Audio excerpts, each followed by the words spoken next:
What's up, everybody? This is Eric Gubler. I'm your host for today on the Real Deal podcast with Real Estate Investing School.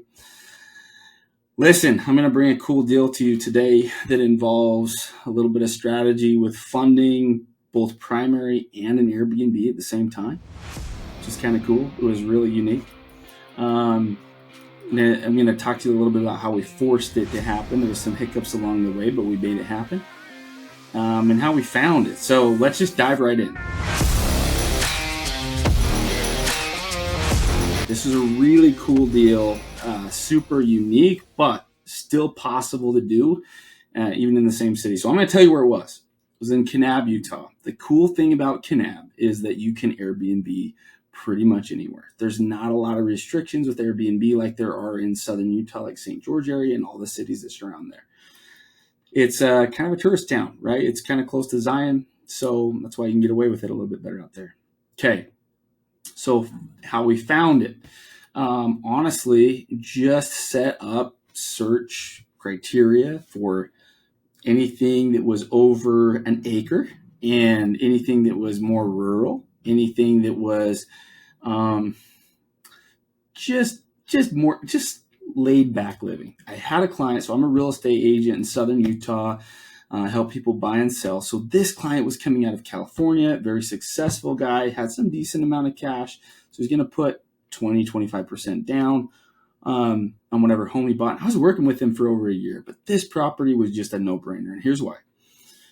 This deal had two properties on it. So it's actually two separate tax ID numbers. Again, we found it through the search portal. And then as we dove into it more and more, we realized that there were two separate tax ID numbers that we could buy separately. Here's the cool thing about how we funded that. So he was getting a loan, right? He was only putting 20-25% down. He was 25, maybe a little bit more. And because he was financing it, if you think about it, a primary resident loan is always going to be cheaper on your interest rate than an Airbnb or second home interest rate.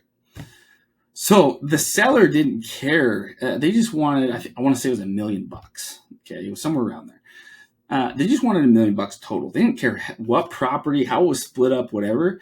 So the cool thing in this case is because there was two separate tax ID numbers, but it was like all one property, like they touched each other.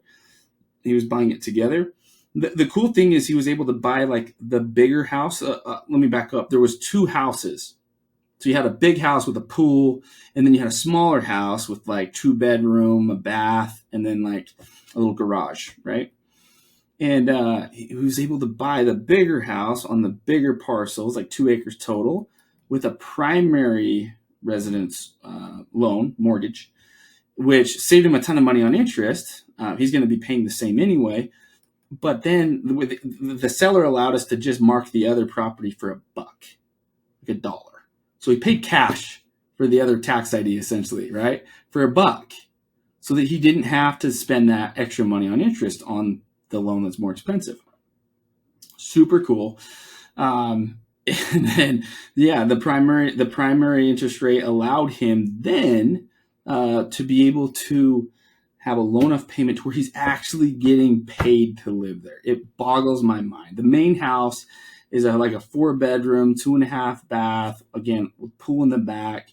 There's a big 3-car garage in between the two, plus that other unit. The other unit he's Airbnb-ing is paying for 2 acres of land, his payment on 2 acres, the big house and the pool, and itself.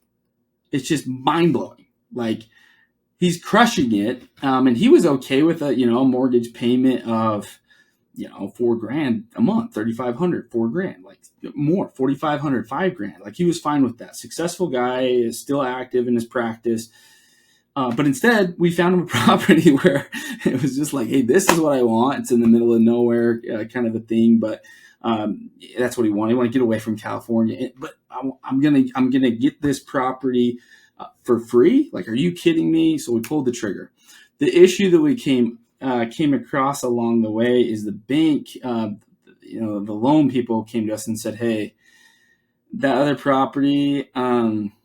Like this in general, actually, sorry, the full thing looks like, smells like, walks like a duck, quacks like a duck, just like a what am I saying? Like it looked like a investment property. And the reason why is because his business, even though he travels everywhere for his business, was primarily based out of California. His check came to him in California. And so they didn't believe, and this is in the middle of COVID when things were a little bit tougher, they didn't believe that he was really going to live there as primary residence and that we weren't able to provide any proof.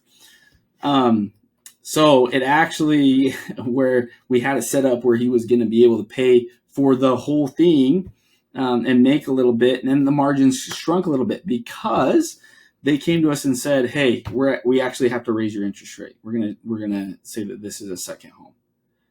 And it was tough. I mean, it was tough. It was mentally tough for the lender to be able to tell my client. It was tough for me to be a part of it because it was going to cost him another $500-600 a month. I think he had to come up with more in fees because a lot of these investment properties, they charge points. So he had closing costs that increased. He had a monthly payment that increased, all this stuff. And he came to me and he said, "Eric, what would you do?" And I'm like, dude, I totally get it. There's no way that the lender or I or you or anyone could have been able to guess this or catch this from the beginning. But here we are. And you got to remember, like, you're going to live there. Even if you have a down month and you're paying $500, like, you are willing to pay so much more. The crazy thing was, like, he was so mad, so angry about it, he almost didn't do the deal. And I was actually kind of nervous that he wouldn't for a minute there. And I was just thinking, why would you give that up? Guys, I see this so often. Lesson learned from this. He did go forward with it. He is slaying it. He is crushing it. He does own a 2-acre property in Kanab that is beautiful with beautiful views of the Red Rock Mountains up there. But the lesson learned is, guys, we blow up deals all the time over small amounts of money. And we don't see the bigger picture. And a lot of times it's because of the expectation that we set for ourselves in our minds.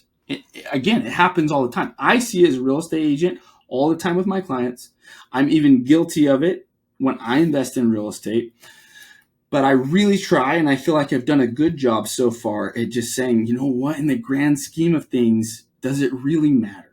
Because when you start to add up the principal and the cash flow and the appreciation and the depreciation over time in a 10-year period, if I'm going to keep it that long, and that's my plan, it doesn't matter. When you start adding all that stuff up, it's like, that's not why I'm getting into it. You know, I need to make sure that there's cash flow there. I need to make sure that it's actually going to pencil and work out. But once it does, who cares if your return goes from, let's say, 15% down to 12? Like, it's still a good deal. Do the deal. Don't let your pride get in the way of doing the deal. I'm glad that he did it and he's crushing it. So for you, you guys got deals out there. You're working them. I love hearing about these deals. I'm one of the coaches at Real Estate Investing School. I love it when my students have these success stories of buying properties and making it work. But every single one of us goes through that gate of fear. I still feel it. Most real estate investors still get that gut, feeling of like, oh shoot, I hope I'm okay. I got 2 deals going on right now, a 4-plex, and then I'll call it a deal. It's hard money loan that I'm lending to a member of this school to be able to go and do that deal. On both of those, there's like, man, I hope this works. Here we go. If you feel the same way, just know you're on the right path. But check with your coach. Check with somebody that knows better. I don't want to say better, but like knows what they're doing. Look, I even run it by people that just so that I feel like I have a clear headspace and I know that, hey, I've looked at every angle of this and somebody else isn't seeing something that I don't see because I'm not perfect either. You should do the same thing, no matter how advanced or beginner you are. So anyway, that's the message for today. I hope you guys have had a great day. I hope you continue to have a great day. Continue to watch this. I love this podcast because there's so many snippets and tidbits of like creative ways to make something work. If you're open to living in a rural area, consider Kanab. You can maybe find a property. Again, I don't know. I haven't looked at the market today, but if you can find something in a small town like that, okay, where you can there's Airbnbs and you can go on AirDNA and make it all pencil, It's a great way to go. At least you can house hack and house hack pretty well, even if you have a small mortgage. So go get after it. Go find those deals. Go change your life, your family's life, and be able to live the life that you want to live and be intentional about it. Guys, great being with you today. Follow us on Instagram if you don't already. Real Estate Investing School. If you want to reach out to me specifically, my handle on Instagram is probably the best way to reach me. It's at Gubler. Hope to talk to you guys soon. Have a great night. I'm going to say night because it's night here. So guys, have a great night. We'll see you.